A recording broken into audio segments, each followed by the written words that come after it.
दोस्तों नमस्कार। बांग्लादेश में हिंसा भड़की हुई है और उसका जो असर है वो भारत में भी नजर आ रहा है। केरल में एक छत्तीसगढ़ के मजदूर को बांग्लादेशी बता करके उसके साथ मॉब लिंचिंग की गई, उससे मार डाला गया। हालांकि केरल सरकार उसके बाद हरकत में आती है और केरल सरकार ने उस एक जो प्रवासी मजदूर है जिसकी मौत हुई है उसके परिवार को 10 लाख रुपए की आर्थिक सहायता देने का ऐलान किया है। आरोप है कि कुछ लोगों ने उसे चोर समझकर बुरी तरह पीटा जिससे उसकी मौत हो गई। सरकार को यह ऐलान इस वजह से करना पड़ा सहायता का क्योंकि पीड़ित परिवार शुरू में किसी भी तरह की सहायता स्वीकार करने से इनकार कर रहा था। इस मॉब लिंचिंग का एक वीडियो भी सामने आया है जिसमें आरोपी लगातार पीड़ित से पूछता दिख रहा है कि क्या तुम बांग्लादेशी हो। इस मामले पर प्रतिक्रिया आई है पल्लड़ से सीपीएम नेता एमबी राजेश की। एमबी राजेश का कहना है कि माइग्रेंट वर्कर संघ परिवार की नफरत वाली राजनीति का शिकार हुआ है। उन्होंने आरोप लगाया कि यह सब संघ की वजह से हुआ है। उनका कहना है कि पीड़ित को बांग्लादेशी बताया गया, फिर उसकी बेरहमी के साथ पिटाई की गई और उसकी मौत हो गई। एमबी राजेश ने यह भी दावा किया है कि जो आरोपी हैं वो संघ यानी आरएसएस से जुड़े हुए वर्कर थे जिन पर पहले से कई आपराधिक मामले दर्ज थे। उन्होंने कहा कि मृतक नौकरी की तलाश में केरल आया था छत्तीसगढ़ से, लेकिन उसे बांग्लादेशी बताकर पीटा गया। यह उसी नफरत का नतीजा है जिसे संघ परिवार बढ़ावा दे रहा है, ऐसा उनका कहना है।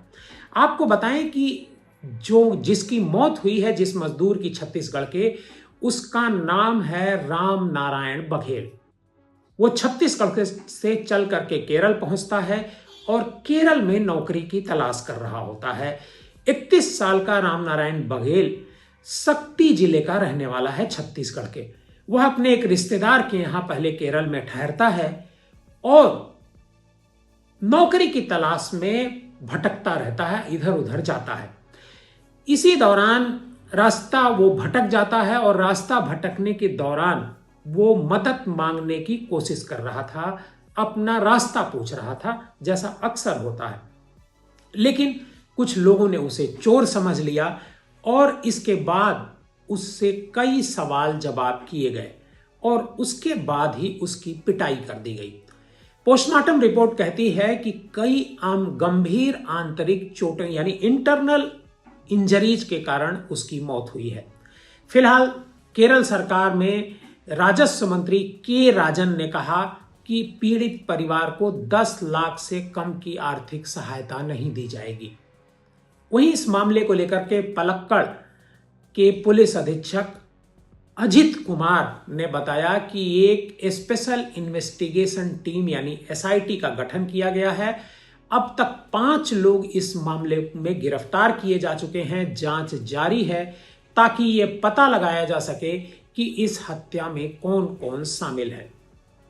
मॉब लिंचिंग एक बहुत सामान्य सा चलन हो गया है। बांग्लादेश में भी मॉब लिंचिंग चल रही है। हालांकि बांग्लादेश पहले शांत था, लेकिन इधर वहां भी जो पिछली सरकार शेख हसीना की सरकार के खिलाफ जब विद्रोह हुआ है उसके बाद समय समय पर हिंसा वहां भड़कती रह रही है। इसी तरीके से भारत में भी अक्सर मॉब लिंचिंग की घटनाएं प्रकाश में आती हैं।